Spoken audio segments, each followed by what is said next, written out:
بسم اللہ الرحمن الرحیم ان اللہ وملائکتہ یصلون علی النبی یا ایھا الذین آمنوا صلوا علیہ وسلموا تسلیما الصلاۃ والسلام علیک یا سیدی یا رسول اللہ وعلی آلک واصحابک یا سیدی یا حبیب اللہ۔ برادران اسلام، شہدایان دین متین، شمع رسالت کے پروانوں، عاشقان اولیاء، السلام علیکم ورحمۃ اللہ وبرکاتہ۔ الحمدللہ اس رب کائنات کا جتنا بھی شکر ادا کروں اتنا کم ہے کہ اپنے حبیب کے کرم کے صدقے سے آج اشتیاق غیر میں ہمیں پھر اپنے اور اپنے حبیب کا ذکر کرنے کا موقع ملا، اور اس حال میں بیٹھ کر گزشتہ سال بھی یہاں پر جشن عید میلاد النبی منایا گیا، اور آج پھر محترم ڈاکٹر صاحب اور والد صاحب کی معاونت سے اور دیگر ساتھیوں کی محبتوں کے صدقے آج پھر ہم حضور آقا مدنی تاجدار کی بارگاہ میں اپنی عقیدتوں کا اظہار کر رہے ہیں۔ اور میرے دوستو، یہ کسی دنیا دار کی محفل نہیں ہے یا دنیا پرست جو ہیں ان کی محفل نہیں، بلکہ اس کی محفل میں بیٹھے ہیں جس کی خاطر کائنات کو سجایا گیا۔ یہ کائنات میں بہاریں ہیں اس ہستی کے صدقے سے۔ آدم سے لے کر عیسیٰ تک جتنے نبی آتے رہے اور مخلوق کی اصلاح کا سلوگن لے کر، ایک تحریک لے کر، ایک جستجو لے کر آتے رہے، اس نبی کی انتہا میں وہ جتنے ادوار میں نبی آتے رہے، پیغام حق لاتے رہے، اللہ کی وحدانیت کا پیغام لاتے رہے، اس کی الوہیت کا پیغام لاتے رہے، اس کی رحمانیت کا پیغام لاتے رہے، لیکن مقصد کی تکمیل ہنوز باقی رہی۔ وہ جو مقصد تھا جس کی خاطر رب نے اس کائنات کو بنایا تھا، اس ہستی کے آنے سے وہ مقصد بھی کی تکمیل ہو گئی ہے، اور وہ کیا کہ اللہ تعالیٰ کی وحدانیت کے فکر کو عام کیا جائے۔ The worship of the oneness of the Almighty، ایک رب کی بندگی کا پیغام دیا جائے اور اس کی محبتوں کا پیغام دیا جائے۔ اور جب وہ آقا مدنی تاجدار آتے ہیں، نور مجسم آتے ہیں، کائنات کے والی آتے ہیں، وَمَا أَرْسَلْنَاكَ إِلَّا رَحْمَةً لِّلْعَالَمِينَ، the mercy for whole universe، ہر دور کے زمانوں کے لیے جو رحمت بن کے آتا ہے، جب وہ نبی آتا ہے وہ اپنے نور کے جلووں سے کائنات کو کی روشنی عطا کرتا ہے۔ حضور کی زندگی کا ایک ایک پہلو جو ہے، آپ کی زندگی کا ایک ایک لمحہ جو ہے، وہ سراپا رحمت بن جاتا ہے۔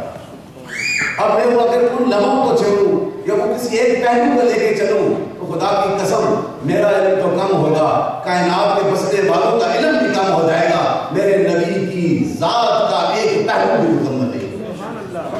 اتنی عظمتوں والا نبی ہے، اتنی رحمتوں والا نبی ہے۔ تو آج کے دن یہ ربیع النور، یہ ربیع الاول کا مہینہ، اور بالخصوص 12 ربیع الاول جو جمہور علماء کا عقیدہ ہے، اس رات کو جو وہ صبح کے وقت منور والا آتا ہے تو کائنات میں ہمیشہ کے لیے اندھیروں کا جو ہے آنا ختم ہو جاتا ہے اور نور کے جلووں کا فیض عام ہو جاتا ہے۔ تو حضور کی ابتدائی زندگی کے حوالے سے،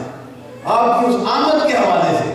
میں آپ کی تقریر جو ہے کسی ایک موضوع پہ نہیں، یہ مختلف جو ہے پہلوؤں سے آپ تک وہ میسج پہنچانا چاہتا ہوں کہ حضور کی آمد کا مقصد کیا ہے، حضور کی آمد کے وقت کیا کیا انقلابات ہوئے تھے، حضور کی آمد کے وقت اللہ تعالیٰ نے کتنا کرم فرمایا اس کائنات میں۔ تو ایک حوالہ ابن عساکر کا جو اپنے دور کا ایک بڑا علم والا تاریخ دان بھی ہے، اور اس نے اور ایک دوسرا ابن ہشام، انہوں نے یہ اپنی اپنی کتابوں میں یہ تحریر کر دیا ہے کہ جس وقت جس لمحے میں نبی رحمت کی آمد ہوتی ہے بشری لباس میں، میرا نبی تو اس وقت بھی نبی تھا جب آدم اپنی پانی اور مٹی کے درمیان تھا، آدم ارواح میں میرا نبی تھا اس وقت بھی، لیکن بشری لباس میں جب اس کائنات کو اندھیروں کو سے ہٹانے کے لیے اور اللہ کے جلووں کے ساتھ ملانے کے لیے، اپنی پیشانیاں اس کی بارگاہ میں جھکانے کے لیے جب وہ آتا ہے تو اس وقت ابن عساکر نے یہ لکھا ہے کہ اب سیدنا عبد المطلب یہ فرماتے ہیں کہ جس گھڑی میں سرکار کی آمد ہوئی اس گھڑی میں دنیا کے جتنے بھی بت تھے وہ اونچے پر،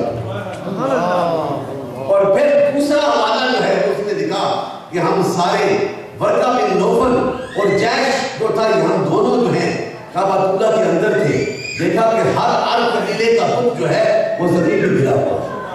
ہم نے سمجھا کہ فطری کی واقعہ ہو گیا ہوگا، گر گئے ہیں، ہم نے اٹھا کے انہیں رکھا، پھر دیکھا پھر وہ جھک گئے،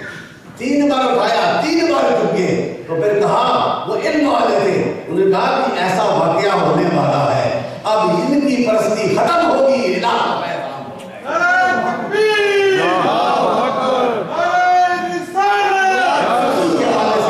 دوسرا حوالہ انہوں نے دیا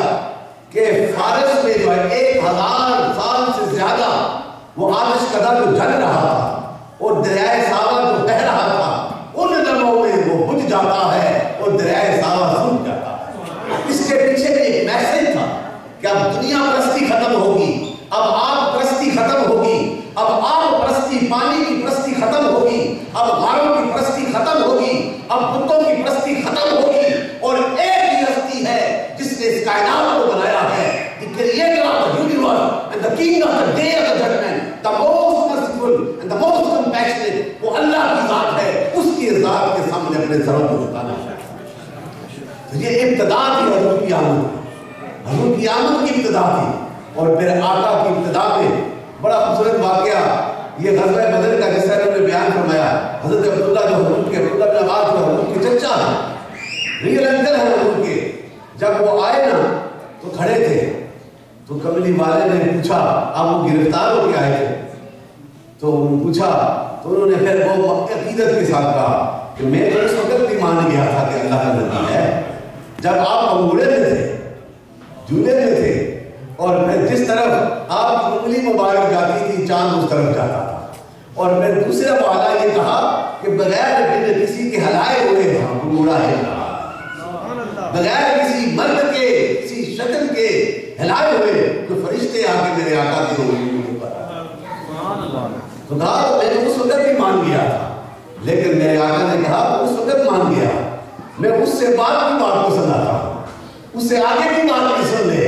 اب نبی کے اختیار کی بات دیکھو، نبی کے اس علم کی بات دیکھو، نبی کی وسعتوں کی بات دیکھو۔ میرے آقا نے کہا کہ یہ پہلا آسمان کا چاند ہے نا، یہ میں تو اس پر اس کی بات تم کرتے ہو، دوسرا آسمان، تیسرا، پانچواں، چھواں، ساتویں آسمان کے بعد عرش معلیٰ ہے، اور عرش پہ لوح محفوظ پہ جو قلم چلتا تھا، تقدیر کا جو قلم چلتا تھا، میں اپنی ماں کے مبارک پیٹ میں تھا اس وقت بھی اس قلم کی آواز کو سنتا تھا۔ یہ ہے میرے آقا کی سماعت کی قوت، نبی کی اتنی طاقت ہے اور اتنی عظمت ہے میرے آقا کی۔ تو میرے آقا کی یہ ابتدا تھی جب ابتدا میں آئے، لیکن میرے دوستوں وہ خوش قسمت ہوتے ہیں جو حضور کے ذکر کی محفل میں بیٹھتے ہیں، جو حضور کے ذکر سے اپنے سینوں اور اپنے ایمانوں کو پاک کرتے ہیں، کامل کرتے ہیں، اور ایمان کے کاملیت کا تقاضا یہ ہے، ایمان اس وقت کامل ہوگا، یہ نماز پاک کی بات ہے، حج اور زکات بات کی بات ہے، یہ نمازیں تم اپنی ذات کے لیے پڑھتے ہو، اللہ اسے بخشش عطا فرمائے، لیکن جب سینے میں محبت رسول ہوگی، جب دل میں محبت رسول کو قائم رکھو گے، اس وقت تمہارا ایمان کامل ہوگا، تم ایک سجدہ کرو گے رب سے قبول کرنا۔ یہ ہے وہ محبت جب ایمان کامل کر لو، اور ایمان کی کاملیت حضور نے فرمائی ہے، اپنی زبان مبارکہ سے فرمائی ہے، اور جس طرح حضرت ڈاکٹر صاحب کے والد صاحب نے سورہ الحجرات کا واقعہ سنایا، اس کا وہ انہوں نے ریفرنس دیا کہ نبی کی بارگاہ میں جاؤ تو آوازوں کو نیچے کر دو۔ یہ ادب سکھایا تھا، رب نے سکھایا ہے، نبی نے خود نہیں سکھایا، رب سکھاتا ہے جو کائنات کا خالق و مالک ہے، وہ اعلان کرتا ہے کہ میرے محبوب کی بارگاہ میں the most exalted personality، یہ بھی ایسا نہیں ہے the leader of the prophets ہے، یہ نبیوں کا سردار ہے، سید المرسلین ہے، خاتم النبیین ہے، لا نبی وحدی ہے، اس کے بعد نبوت کا دروازہ بند ہو جائے گا، ہر ایک کے لیے اگر رحمت کا فیض ملے گا تو وہ آقا مدنی تائیدار وسیلے سے ملے گا۔ ان کے ساتھ یہ ہے کہ ادب کا جو ہے طریقہ سکھایا،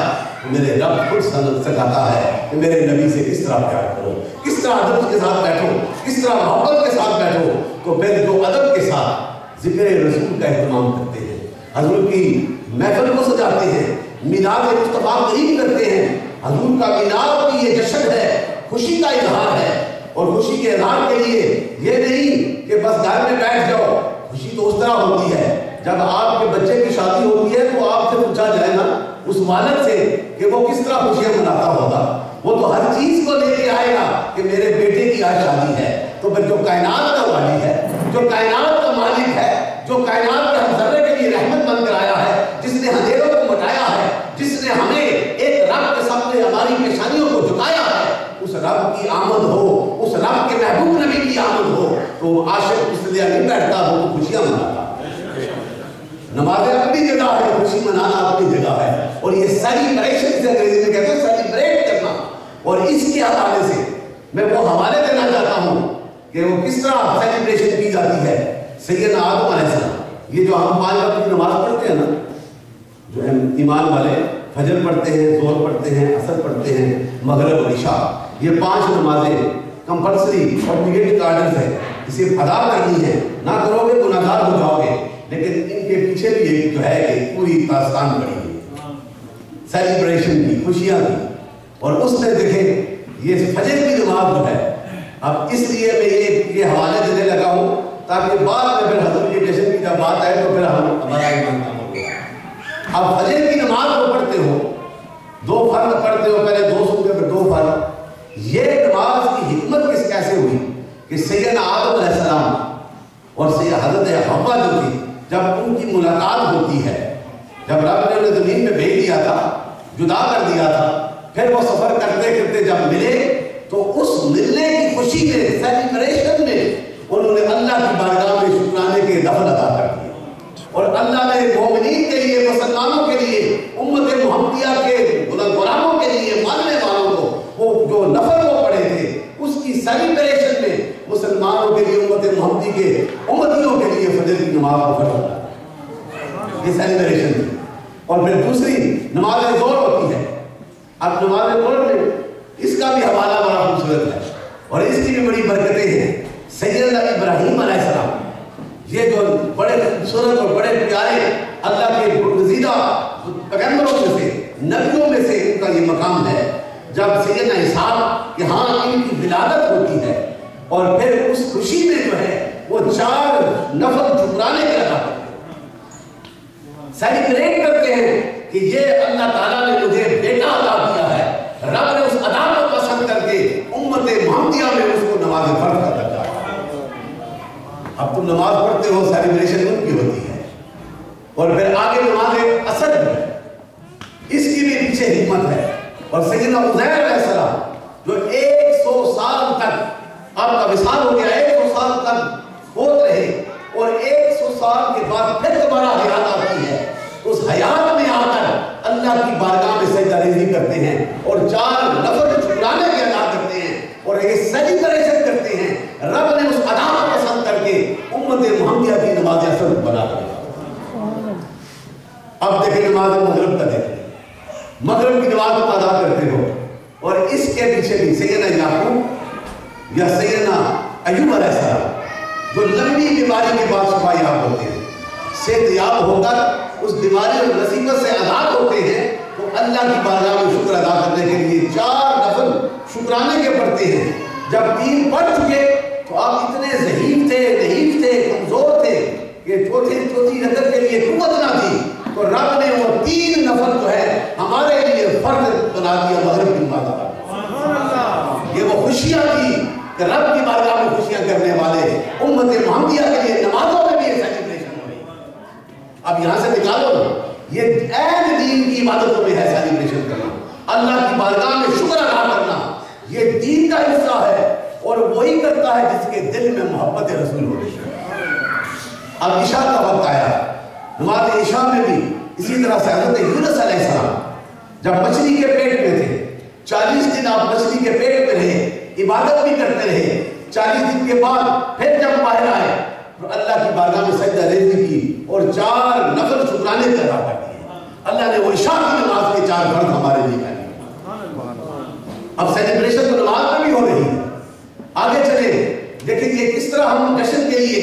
کرنے والے، ہمیں منع کرنے والے، یہ تو دیکھ لیں، یہ بے شمار حدیث کتب میں ہے، کسی ایک حدیث میں نہیں، جتنی بھی حدیث کتب ہیں ان میں جو ہے سیاستہ کی ہوں یا دوسری حدیث، ان سب میں یہ تذکرہ لکھا گیا جو میں نے آپ کو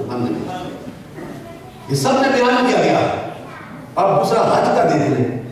حج بھی جو ہے عبادت ہے, فرض ہے نا ہم پہ, حج کی عبادت فرض ہے, اور اس کے مناسب حج جو مختلف وقتوں میں ہم ادا کرتے ہیں, اس کے پیچھے دیکھیں تو فلسفہ بھی یہ بھی سیلیبریشن کا ہے. یہ حقیقت دیکھیں, یہ دو آپ ویسے تو اللہ تعالیٰ نے ہمیں دیا, خوبصورت کپڑے سب نے پہنے, سردیوں میں بچنے کے لیے کوٹ بھی پہنے ہیں, سب کچھ پہنا ہے, لیکن جب حج کے لیے جاتے ہو یہ سارے خوبصورت کپڑے اتار دیے جاتے ہیں, 2 چادریں پہن لیتے ہو. یہ حکم ہے نا, یہ کس نے پہنی تھی؟ پہلے کس نے پہنی تھی؟ یہ سیدنا ابراہیم علیہ السلام نے پہنی تھی. اس ادا کو رب نے پسند کر لیا اور پھر کہا کہ جب تک یہ دنیا قائم رہے گی, جو بھی حج کے لیے جائے گا وہ تمام خوبصورت لباسوں کو اتار کر میرے اس بندے نے جو لباس پہنا ہے اسے پہنے گا, اسی سیلیبریشن کرا گا. اب آگے دیکھیں کون نکتہ ہے تلبیہ جو کہتے ہو, لبیک لبیک اللہم لبیک لبیک لا شریک لک لبیک, یہ اعلان کرتے ہو. اس کے پیچھے بھی حکمت ہے, اور یہ بڑی پیاری حکمت, یہ تو علم والے بیٹھے ہیں, میں آپ تک یہ لیسن دینے لگا ہوں کہ یہ بھی دیکھیں کہ جب سیدنا ابراہیم علیہ السلام اور سیدنا اسماعیل علیہ السلام جب انہوں نے تعمیر کعبہ اللہ کو بنا لیا تو پھر اعلان کیا, کوئی قیاس جبل قیاس میں کھڑے ہوتا ہے, اس نے کھڑے ہو کر کیا کہا تھا؟ لبیک اللہم لبیک. یہ آواز لگائی تھی نا کہ اب اے مولا تیرے گھر کو تو میں نے بنا لیا ہے, اسے آباد تو کرنا ہے. تو جب آپ نے اپنی زبان مبارکہ سے یہ نعرہ بلند کیا تو تاریخ میں یہ لکھا ہوا ہے, حدیث کتب میں یہ لکھا ہوا ہے کہ مکہ کی سرزمین میں بسنے والے جتنے بھی انسان تھے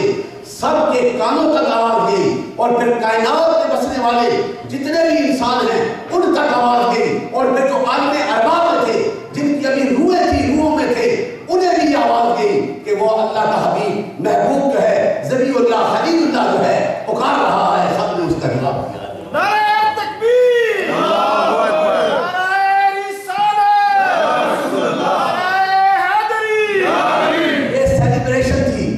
خوشیاں منائیں, میں نے اللہ کے گھر کو بنا لیا ہے, اب پکارا ہے ماننے والوں آگے یہاں پہ خوشیاں مناؤ, اور سب آئے. یہ رب کی پکار نہیں تھی, یہ سیدنا ابراہیم کی پکار تھی, اور اس پہ تو لبیک کہنے والے آگے.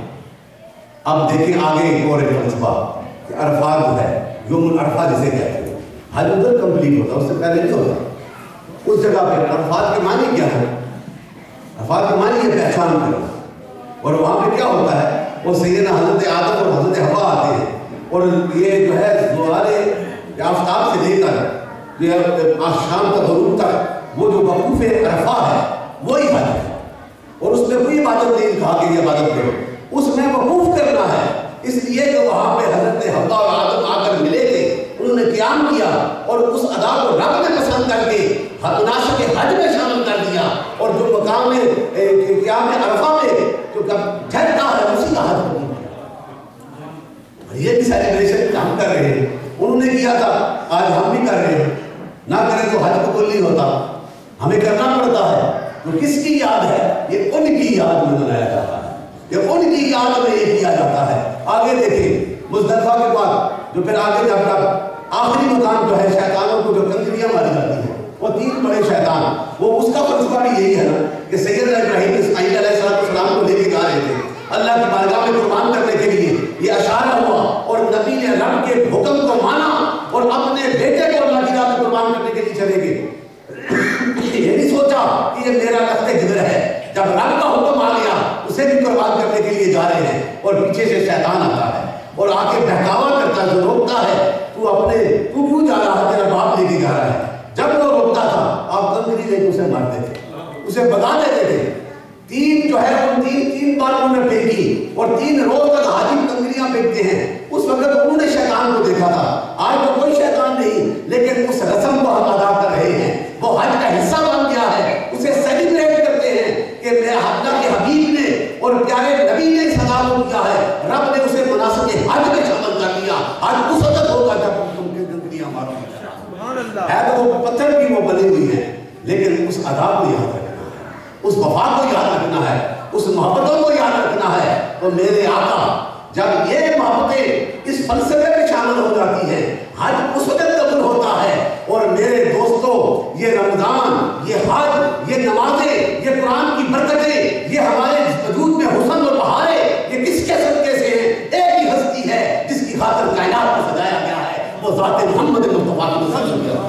جب اس سے وفا کروگے تو میرا رب تم پہ ضرور کرم فرمائے گا. اور یہ اللہ کا اعلان ہے. اللہ تعالیٰ خود فرماتا ہے قرآن عظیم میں کہ اے محبوب بتا دو,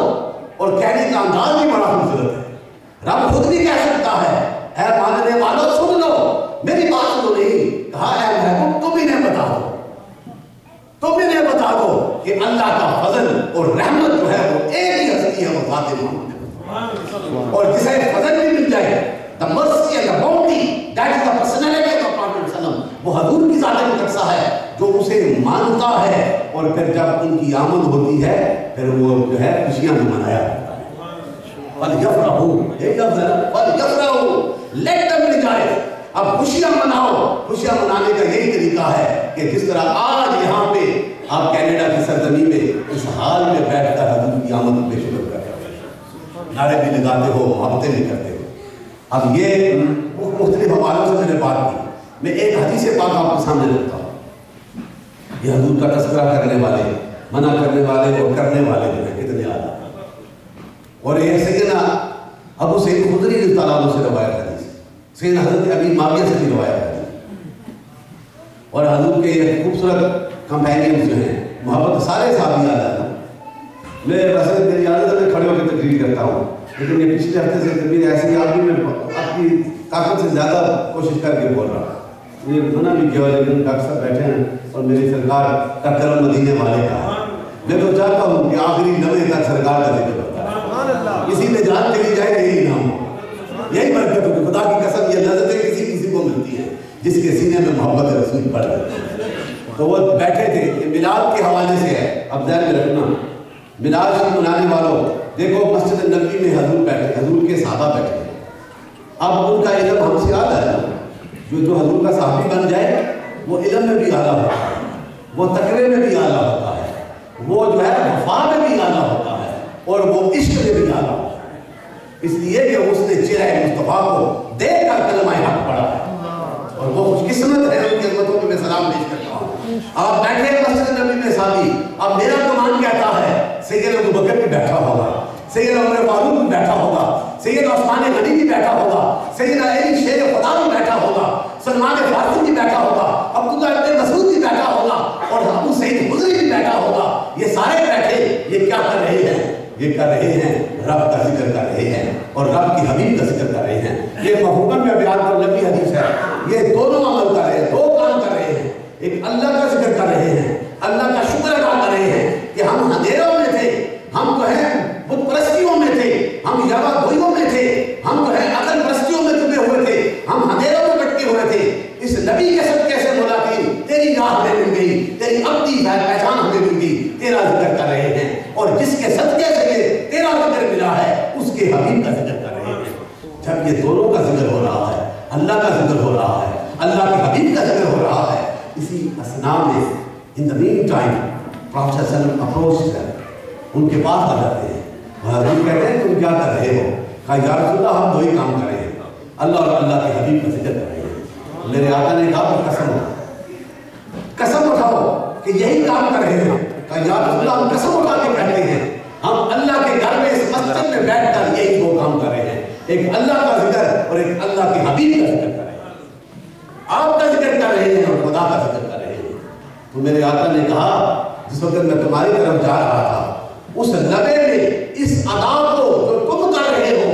اللہ کا ذکر کرتے ہو, اللہ کے حبیب کا میرا ذکر کرتے ہو, ان لمحوں کو, ان اداؤں کو, اس ذکر کو رب نے قبول فرما دیا ہے اور جبریل کو بھیجا ہے یہ پیغام دے کر جاؤ میرے محبوب کو سنا دو. محبوب انہیں بھی یہ خبر سنا دو جو تیرا ذکر کرتے ہیں, میرا ذکر کرتے ہیں, رب ان پہ فخر کرتا ہے اور انہیں بخشش عطا فرما دیتا ہے. یہ کتنا کرم. آج آپ سوچیں نا,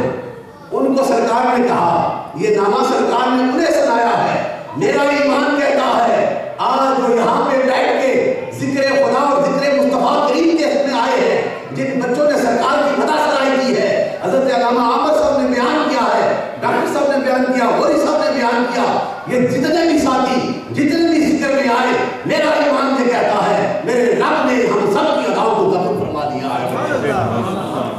کیونکہ کسی دنیا دار کا ذکر نہیں, یہ کائنات کے والی کا ذکر ہے.